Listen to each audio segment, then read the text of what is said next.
Hello guys, আসসালামু আলাইকুম। এটা হচ্ছে বিট ফ্রুট। আর বিট ফ্রুটটা কি পরিমাণের যে উপকারী একটা সবজি সেটা কিন্তু আমরা সবাই কম বেশি জানি। এই বিট ফ্রুটটা কেউ খায় কাঁচা, কেউ আবার জুস করে খায়, কেউ আবার ভাজি করে খায়, অনেকে তো খাবারের সাথে সালাদ হিসেবেও খায়। তো আমি যখন এটা কাঁচা খেয়েছিলাম আমার কাছে কেমন যেন একটু মনে হলো কাঁচা লাল শাক আমি চিবিয়ে খাচ্ছি। প্রত্যেকটা সবজিরই কিন্তু আলাদা আলাদা গন্ধ আছে, ঘ্রাণ আছে।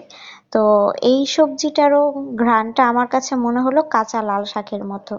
এর জন্য ভাবলাম যে এরকম যদি গন্ধ লাগে আমার কাছে তাহলে তো আমি খেতে পারবো না।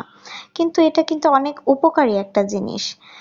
যাদের হার্টে ব্লক আছে অথবা ব্লক হওয়ার সম্ভাবনা আছে তারা যদি এটা নিয়মিত খান তাদের হার্টের ব্লক কেটে যেতে পারে। তো এই যে দেখেন আমি অবশ্যই সুন্দর করে এটা ভাজি করছি, একদম লাল শাক যেরকম করে ভাজি করে ঠিক সেভাবে ভাজি করছি। তো ভাজি করার পর আমার কাছে কিন্তু খেতে মন্দ লাগলো না, ভালোই লাগলো। আমার মনে হলো আমি একটা লাল শাক ভাজি খাচ্ছি। আর এই শাক ভাজির সাথে আমি কিছুদিন আগে আপনাদেরকে রেসিপি দিয়েছিলাম বোম্বাই মরিচের আচারের।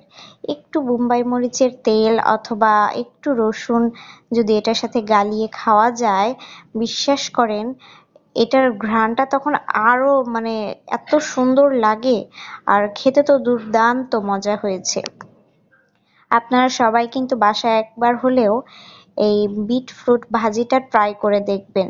দেখবেন তারপর থেকে আপনার আর কাঁচা খেতেই ইচ্ছে করবে না। আর সামনে আমি অবশ্যই সরি বিট ফ্রুটের একটা জুসের রেসিপি আপনাদের সাথে শেয়ার করব। তো সবাই ভালো থাকবেন। আশা করি আমার ভিডিওটা সবার কাছে ভালো লেগেছে। অবশ্যই কিন্তু কমেন্ট করে জানাবেন। আর যারা এটা রান্না করে খাবেন তারাও কমেন্ট করে জানাবেন যে কেমন হয়েছে আপনাদের রান্না। Thanks for watching. আসসালামু আলাইকুম।